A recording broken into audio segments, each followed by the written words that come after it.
Europe 1, il est 8h17. Ne lui dites surtout pas qu'il est le candidat du Parti Solidarité et Progrès. Il est soutenu par le Parti Solidarité et Progrès. C'est Jacques Cheminade, candidat à la présidentielle, qui répond aux questions de Fabien Amias. Bonjour Jacques Cheminade. Bonjour. Alors on vous connaît, mais sans finalement savoir grand-chose de vous. C'est votre 3e candidature à l'élection présidentielle. Avant d'évoquer vos projets, pour savoir qu'est-ce que vous faites entre chaque candidature. On vous avait vu en 2012 faire les émissions, répondre aux interviews, où vous réapparaissez maintenant. Qu'est-ce que vous avez fait entre les deux ?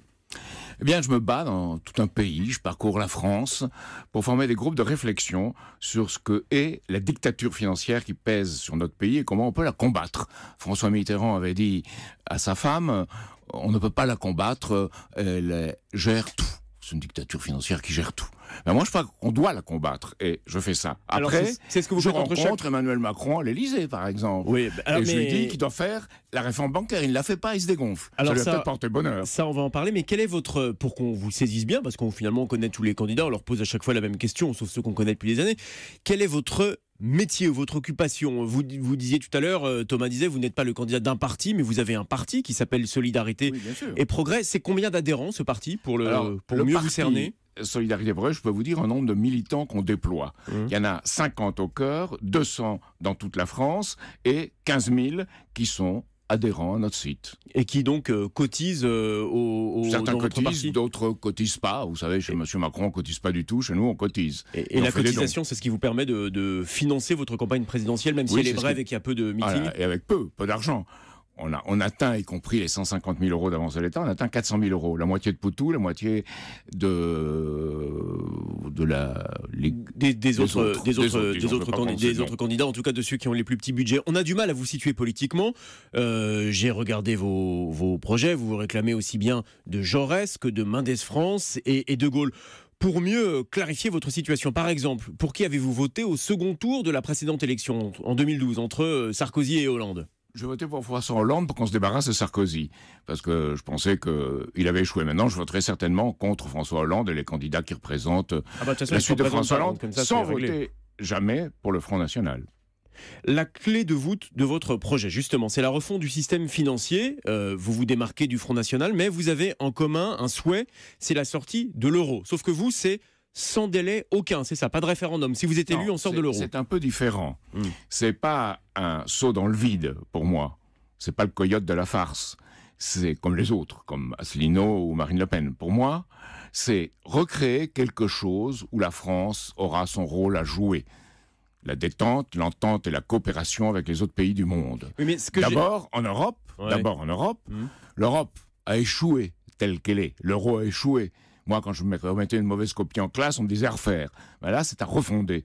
Et refonder l'Europe, ça veut dire une Europe à 7, 8, 9 pays, ceux qui voudront bien harmoniser socialement, harmoniser fiscalement, et avoir surtout des politiques communes. Alors cette Europe-là ne pourra se faire que si elle est associée à ceux qui se battent à l'échelle internationale pour de grands projets d'infrastructures. C'est la Chine, on doit le constater aujourd'hui, avec son système gagnant-gagnant, et c'est la Banque internationale pour les investissements en Asie, la nouvelle banque de développement des BRICS. S'il n'y a pas cette association entre la France et ces pays-là, on entend vos projets européens. Vous n'avez pas bien répondu à ma question, même pas répondu du tout, d'ailleurs j'ai pas compris. Vous souhaitez la sortie de l'euro, oui ou non? Oui, il faut créer un choc, très vite.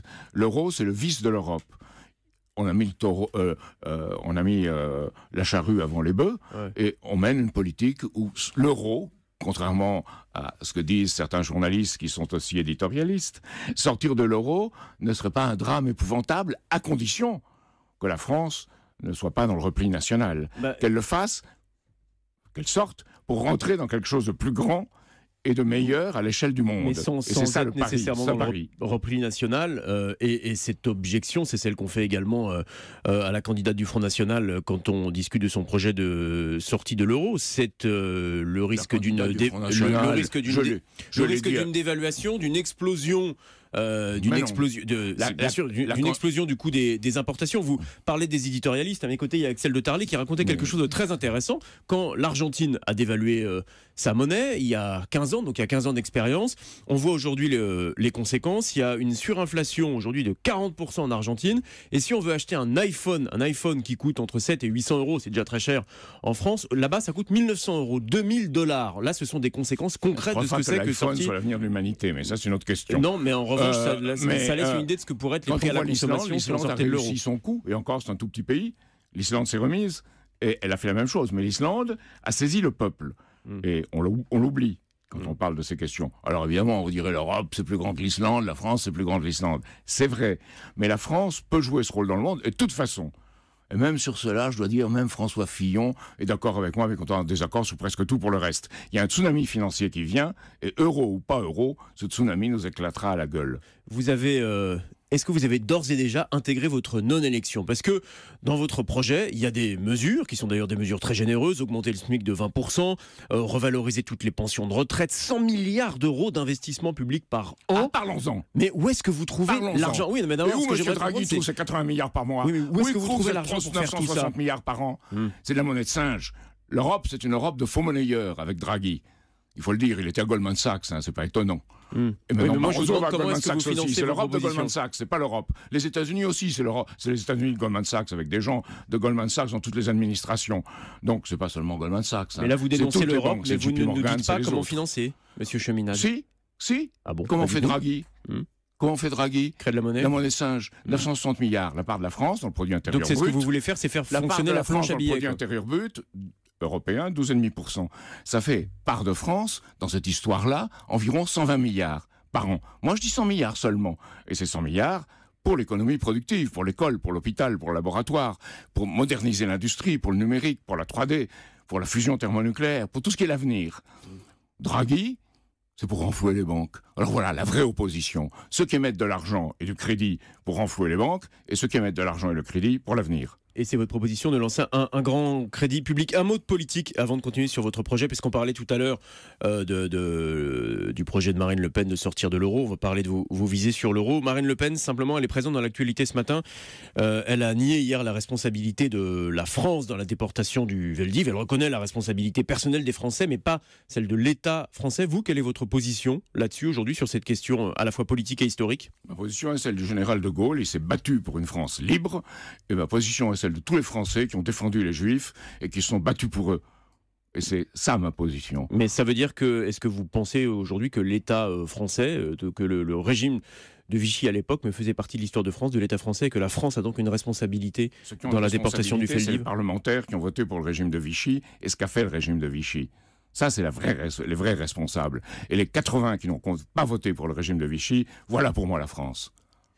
Vous êtes, je sais que... La France, c'est la résistance et c'est la France libre. Jacques Cheminade, vous n'aimez pas qu'on en plaisante et qu'on le caricature, il ne s'agit pas de ça ici, mais de comprendre votre intérêt pour la conquête spatiale. Vous êtes l'un des seuls candidats à défendre ces projets de conquête spatiale. Alors, il ne s'agit pas du tout ici de vous singer en professeur Tournesol qui voulait aller sur la Lune, mais qu'est-ce que ça nous apporterait d'implanter, c'est votre projet, des centres industriels sur la Lune? En quoi est-ce qu'on se porterait mieux? En quoi est-ce que notre économie pourrait croître? Vous mentionnez tout de suite quelque chose alors que c'est beaucoup plus vaste.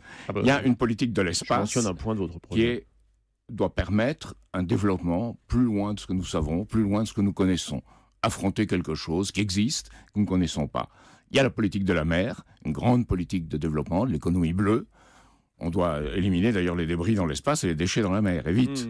Et il y a la politique de développement de l'Afrique. Pour moi, c'est les 3 points qui doivent permettre à l'humanité d'avoir des objectifs communs. Pas seulement la France, pas seulement l'Europe, les objectifs communs de l'humanité. Vous l'avez dit tout à l'heure en réponse à la présentation de Thomas, vous n'êtes pas le candidat de Solidarité et Progrès, votre parti, mais néanmoins quand on va sur le site de Solidarité et Progrès, on trouve des formules assez étonnantes. Par exemple, une propagande à la Goebbels au sujet de ce que font City et Wall Street sur la finance. La propagande à la Goebbels que nous subissons, c'est une politique de guerre qui est à l'ordre du jour. Est-ce qu'on peut se présenter de manière sérieuse et crédible quand on a de telles outrances? Ce ne sont pas des outrances, c'est simplement à la mode d'aujourd'hui. Comparer la City, le système financier à Goebbels, monsieur Cheminade, reconnaissez que c'est un peu excessif. Non, c'est pas excessif dans la mesure où il y a toute une contre-propagande permanente de ces sources-là.